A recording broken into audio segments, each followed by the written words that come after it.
For everyone watching this channel, it's no secret that I actually don't like survival games. But this is actually a very rare exception. And in this video, we're going to be reviewing The Forest and whether it is worth it to buy right now or whether you just move on like with the majority of the survival games. So without further ado, let's just get it started. And as always, with every single one of my videos, I'm going to be giving you the answer right away to not waste your time because I'm not here to waste your time and you're not here to waste yours as well. And the answer is this. Yes, The Forest is absolutely worth it because despite this being one of the first big survival games in its genre, it's actually one of the best. With its deep survival mechanics and very intense atmosphere and pretty intriguing story as well, this game is one of the rare gems of the survival genre. But it's not without its flaws. So let me explain. So first things first, what is Forest? Forest is a single player or co-op survival game where your goal is to survive on this peninsula island, and I'm not sure if it's island or not, it's called Peninsula I think, but it has the name of Peninsula, and your goal is to survive against hordes of cannibals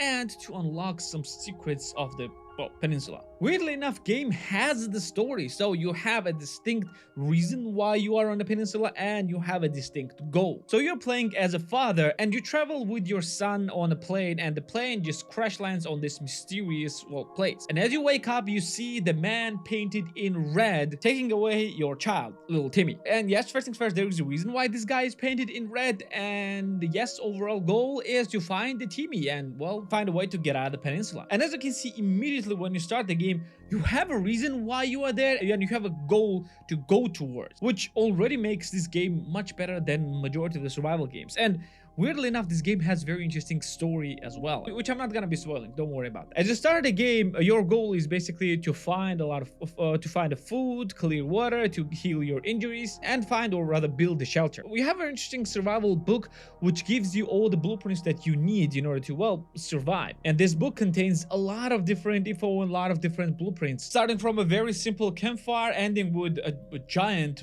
buildings, and you can even build wooden fortresses. And the building system in this game is very, very interesting because when you start building, you're actually seeing the silhouette of the end product, and all you need to do is just to bring the different resources in order to complete the building. It's actually pretty fun and pretty interesting thing to do. And the ambience of your surroundings is simply insane. This is one of the most ambient games that I've ever heard, and because of this, it is completely terrifying. Despite this game not technically being a horror, boy, you will be scared a lot. Because at first you're gonna start hearing these chilling voices in the distance, and as the time progresses, these voices will come closer and closer to you until you'll actually start seeing someone. And this someone is your locals, your cannibals. These individuals are hell-bent on killing you. And at first you're going to be seeing regular humans, and then it will continue with a little bit of mutations, which again, I'm not going to be spoiling anything to you. But what makes these enemies very interesting is its AI. You see, the enemies are very smart. They're not going to be just swarming at you as soon as they will see you. At first, they will actually work around you, just see how well defended you are, whether you look at them or not.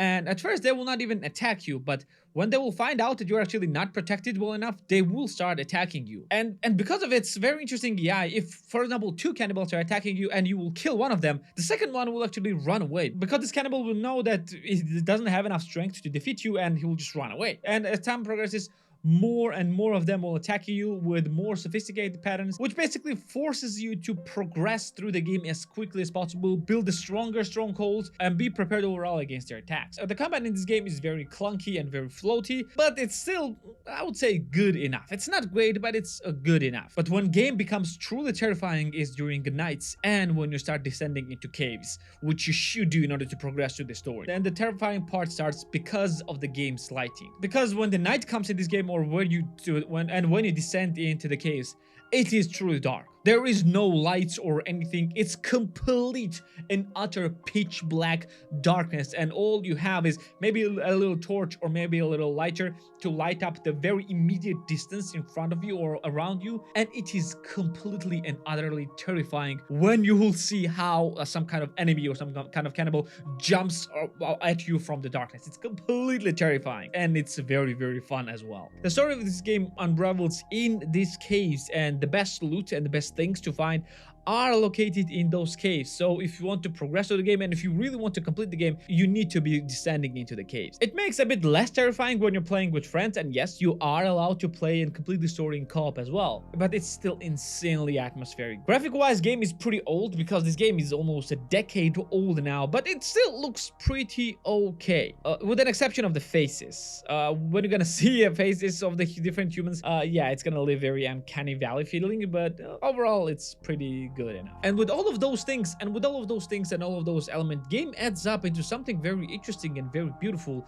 And because of this atmosphere, game is intensely interesting to play, to see whatever the hell is happening on this peninsula and why you are even here, or why you crash landed, or where this creepy guy took your son, or whether he's alive even or not. But yeah, game is good, game is fun, but is it worth it or not? So game is available on Steam for the base price of $19.99 for tier 1 countries and $10.49 for tier 2 countries, and can go as low as $4.99 for tier 1 countries and $2.62 for tier 2 countries. Is it worth it for those prices? Well, absolutely yes. This is one of the best single-player survival games and one of the best co-op survival games overall ever. With an intense atmosphere, very interesting survival system, and terrifying enemies, which will become weirder and weirder as you progress through the game. And with pretty interesting story, the game is one of the must-play survival games overall in survival game genre. And unless you're looking for some PvP action, which this game does not have, this game is one of the best survival games ever. Yes, it's clunky. The combat is not that great, especially when you go into a bit of firearms.